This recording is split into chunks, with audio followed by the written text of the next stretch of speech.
नमस्कार। Managerial economics में इस वीडियो में डिस्कस करेंगे theory of consumer behaviour utility analysis के बारे में।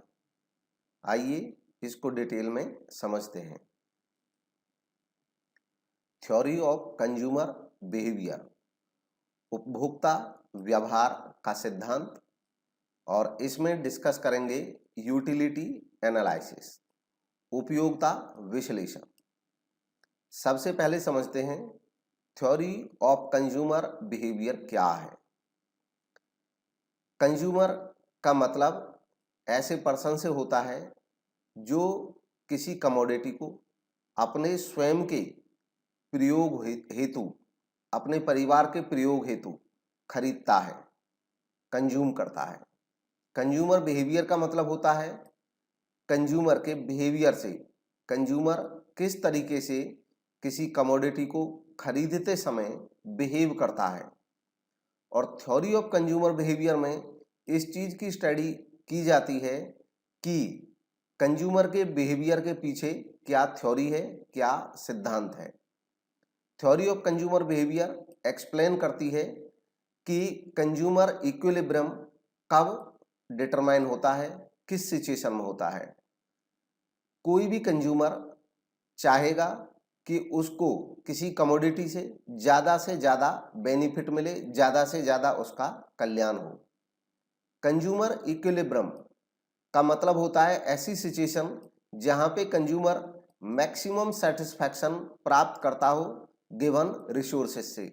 उसके पास जितने अवेलेबल रिसोर्सेज हैं उन रिसोर्सेज का वो इस तरीके से यूटिलाइज करे कि उसको अधिकतम संतुष्टि मिल जाए। इसी सिचुएशन को कहा जाता है कंज्यूमर इक्विलिब्रियम। और theory of consumer behaviour consumer equilibrium को समझने का ही एक तरीका है या साइंस है। कंज्यूमर इक्विलिब्रियम को दो तरीके से एनालाइज किया जा सकता है। दो मेजर अप्रोचेज हैं, बहुत सारे तरीके हैं, दो मेजर अप्रोचेज हैं जो कि कंज्यूमर के यूटिलिटी से जुड़ी हुई हैं। एक है कार्डिनल यूटिलिटी एनालिसिस और दूसरा है ऑर्डिनल यूटिलिटी एनालिसिस। यहाँ पे यूटिलिटी का मतलब समझना भी आवश्यक है। यूटिलिटी का मतलब होता है जब हम कोई गुड, कोई कमोडिटी कंज्यूम करते हैं तो हमको जो संतुष्टि प्राप्त होती है, जो सेटिस्फैक्शन प्राप्त होती है, वही यूटिलिटी कहलाती है। यूटिलिटी एक सब्जेक्टिव और साइकोलॉजिकल फैक्ट है। सब्जेक्टिव फैक्ट इसलिए होता है क्योंकि यूटिलिटी ऑब्जेक्टिव नहीं है, ये सब्जेक्टिव है। It vary from subject to subject. मतलब जो कंज्यूमर होता है, जो पर्सन होता है, उसके ऊपर डिपेंड करता है कि उसको किसी कमोडिटी से कितनी यूटिलिटी मिलती है। हो सकता है एक ही गुड, एक ही कमोडिटी एक व्यक्ति को सेटिस्फैक्शन देती है और दूसरे के लिए हो सकता है वो कोई सेटिस्फैक्शन नहीं देती है। तो ये सब्जेक्टिव है हमेशा। दूसरा है ये साइकोलॉजिकल फैक्ट है। साइकोलॉजिकल का मतलब होता है कि यूटिलिटी कोई ऐसा आइटम नहीं है जिसको हम देख सकते हो, जिसका कोई रूप हो, बल्कि ये एक साइकोलॉजिकल फैक्ट है। साइकोलॉजिकली एक पर्सन फील करता है कि he is feeling satisfied after consuming some good. तो जो वो फीलिंग होती है दैट इज द यूटिलिटी, वही यूटिलिटी है। एक व्यक्ति को अगर एक गिलास पानी पीने से उसको कुछ सेटिस्फैक्शन मिले, वो फील करे, कुछ अच्छा फील करे, कुछ फील करे कि भी मैंने कुछ कंज्यूम किया है और मेरे को फायदा मिला है, तो that is the utility. It is not related with the benefit. अब अगली महत्वपूर्ण बात यह है कि यूटिलिटी को बेनिफिट नहीं समझा जाना चाहिए। बेनिफिट अलग चीज है और यूटिलिटी अलग चीज है। यूटिलिटी केवल एक व्यक्ति को सेटिस्फाई करती है, वो हो सकता है उसको बेनिफिट ना पहुंचाती हो।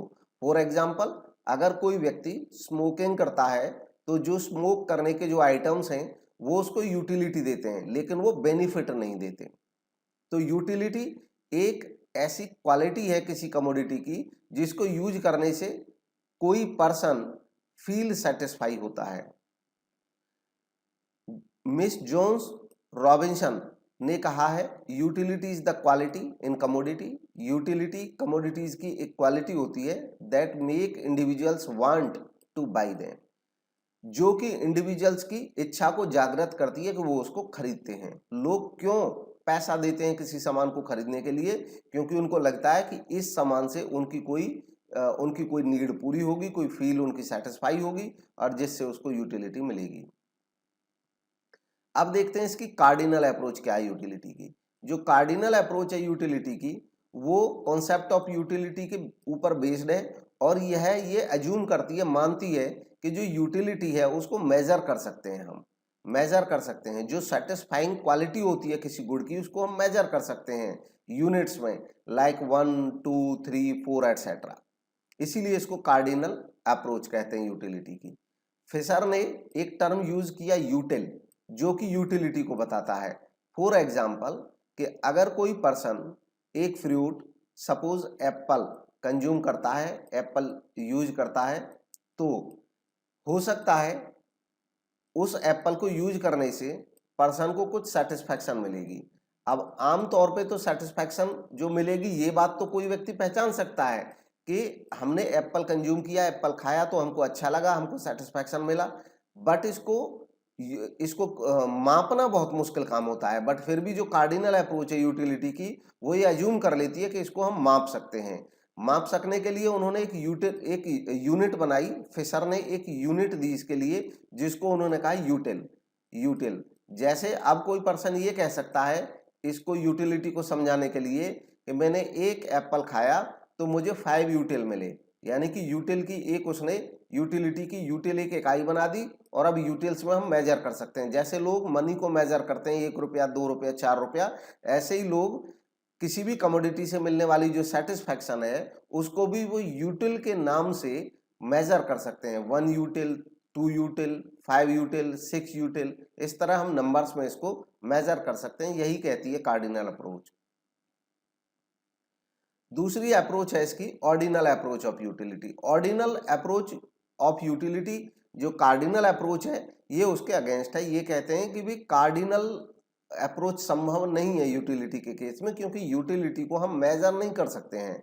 हाँ, जो यूटिलिटी है उसको हम इस तरह से देख सकते हैं कि ये एक सेटिस्फैक्शन है जिसको मेजर नहीं कर सकते हम नंबर्स में, बल्कि हम सेटिस्फैक्शन को रैंक दे सकते हैं। रैंक दे सकते हैं इन टर्म्स ऑफ प्रेफरेंस। अब रैंक का मतलब हो गया कि हमको एक चीज ज्यादा अच्छी लगती है, एक कम अच्छी लगती है। हम कह सकते हैं कि ये पहले वाला जो ऑप्शन था ये ज्यादा अच्छा था, दूसरे वाला जो ऑप्शन है वो कम अच्छा है। पहले वाला बुरा है, दूसरे वाला कम बुरा है, तीसरे वाला ज्यादा बुरा है।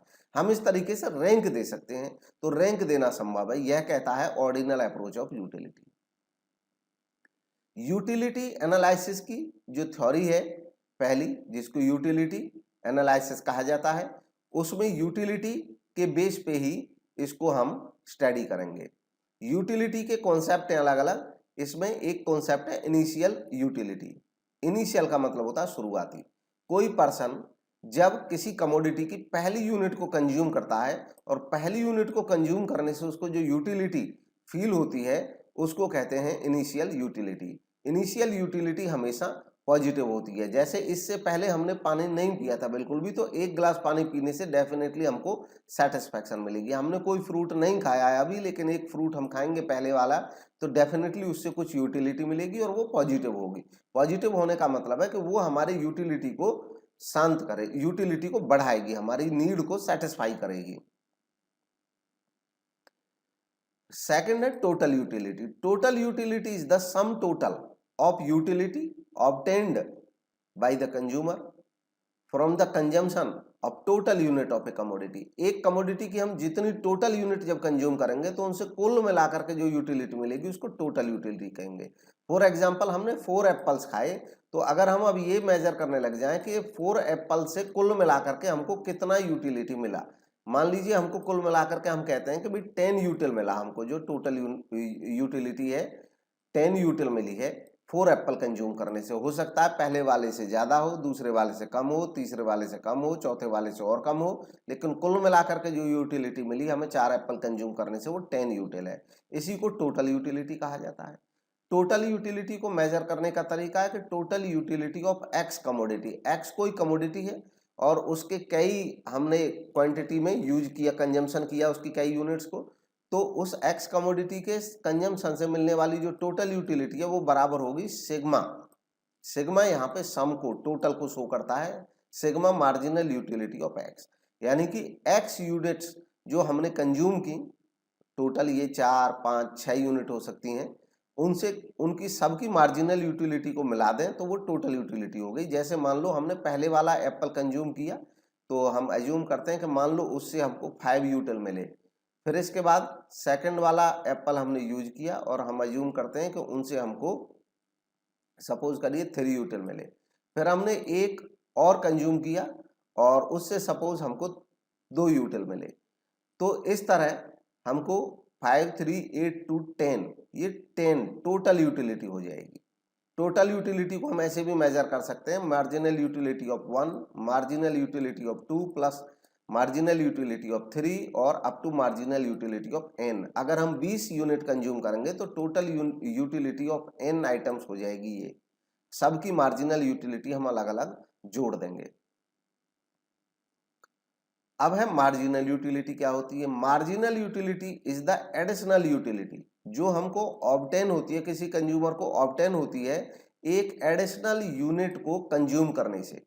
फॉर एग्जांपल, हमने मान लो जब पहला एप्पल हमने खाया तो उससे हमको जो यूटिलिटी मिली, मान लो वो 10 थी। अब हमने क्या किया, इसके बाद एक एप्पल हमने और कंज्यूम किया और इस अगले एप्पल से हमें जो यूटिलिटी मिली वो 8 मिली सेकंड वाले से। तो सेकंड वाले से जो 8 मिली, ये मार्जिनल यूटिलिटी हो जाएगी सेकंड की। फिर हमने एक और यूज किया थर्ड एप्पल, तो उससे मान लीजिए हमको यूटिलिटी 6 मिली, तो हम कहेंगे कि थर्ड जो एप्पल हमने कंज्यूम किया उसकी मार्जिनल यूटिलिटी 6 थी। तो ये इंडिविजुअल इनकी हर एक यूनिट की अपनी अपनी यूटिलिटी है और इनको पूरा मिलाते जाएंगे कि भाई टोटल 3 से हमको कितनी यूटिलिटी मिली, तो 10 पहले से, सेकंड से 8 और थर्ड से 6, टोटल हो जाएगा ये 24। तो टोटल 3 यूनिट्स की जो टोटल यूटिलिटी है वो हमारी 24 हो जाएगी। नेक्स्ट है change in total utility is also called marginal utility. Total utility में जो चेंज आता है उसको भी मार्जिनल यूटिलिटी ही बोल देते हैं। जैसे total utility of n items minus total utility of n-1 item.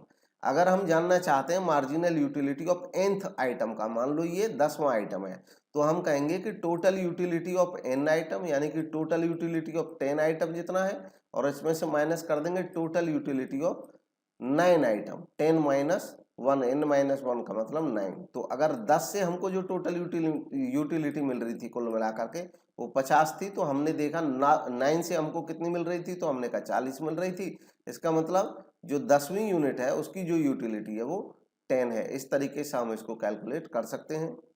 अब मार्जिनल यूटिलिटी 3 तरीके की हो सकती है, पॉजिटिव, जीरो और नेगेटिव। सबसे पहले देखते हैं positive marginal utility.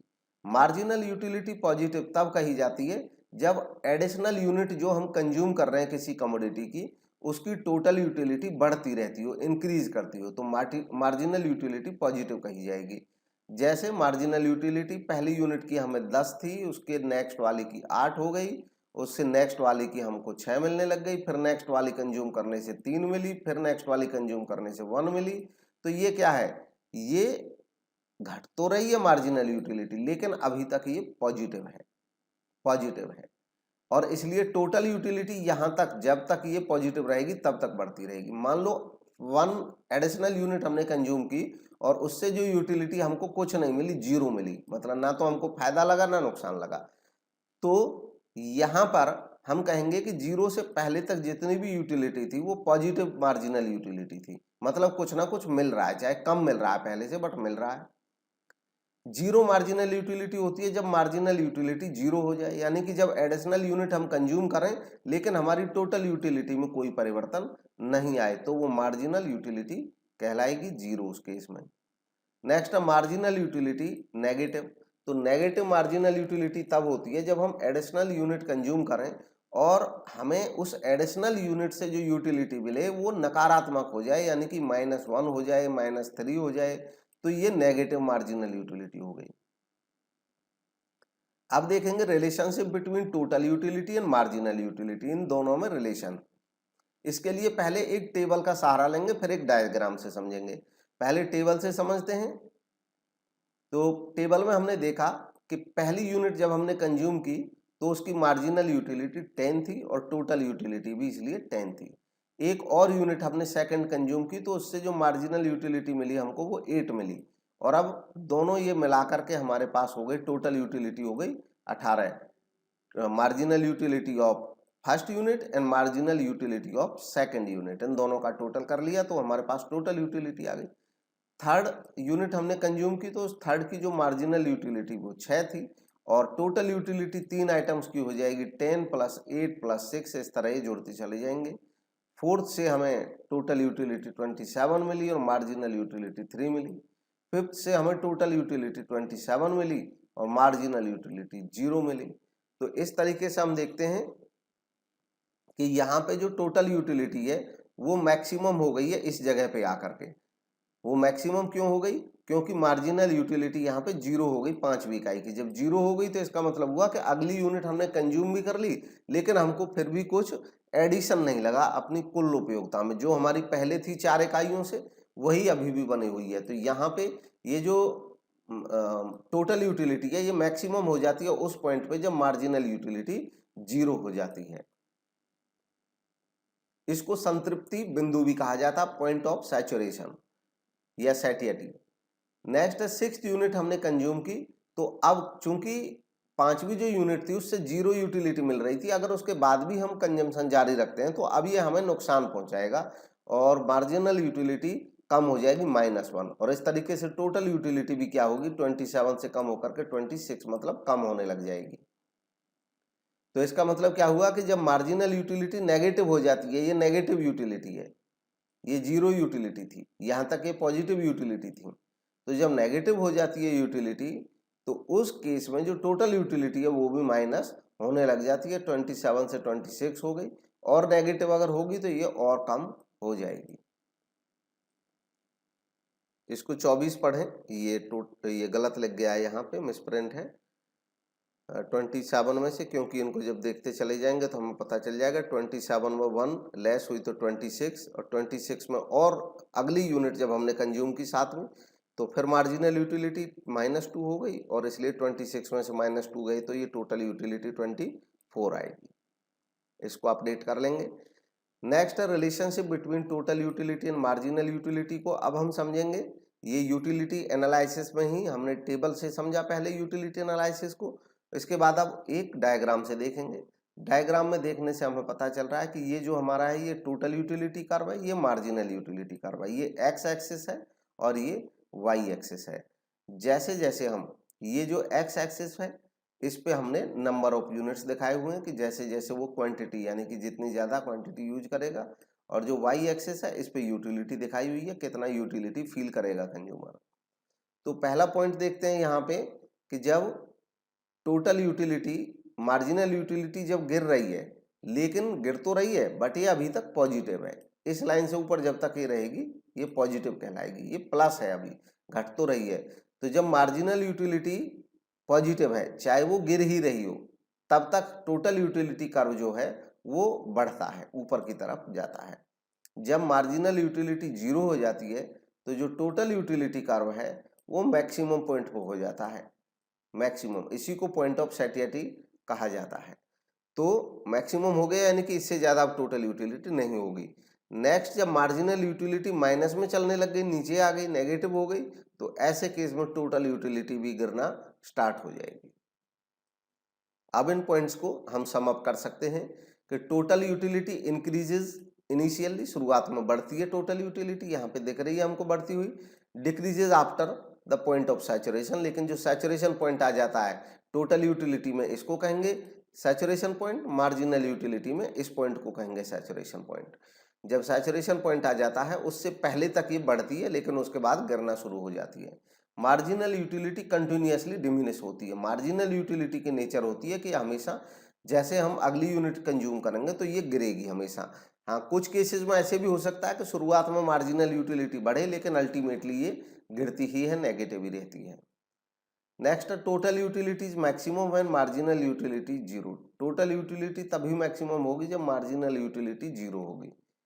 Next TU falls when the marginal utility is negative. अब TU फॉल होने लगता है, गिरने लगता है जब मार्जिनल यूटिलिटी नेगेटिव हो जाता है। And next, point of saturation is obtained when marginal utility is zero और total utility maximum. Point of saturation तब मिलता है जब मार्जिनल यूटिलिटी या तो जीरो हो जाए या टोटल यूटिलिटी मैक्सिमम हो जाए। जैसे इसको यहाँ पे देख सकते हैं, ये पॉइंट ऑफ सैचुरेशन है जब मार्जिनल यूटिलिटी यहाँ पे आकर के ये जीरो हो गई है और टोटल यूटिलिटी जो है ये मैक्सिमम हो गई है। तो इसमें हमने डिस्कस किया थ्योरी ऑफ कंज्यूमर बिहेवियर के यूटिलिटी एनालिसिस के बारे में। Thank you.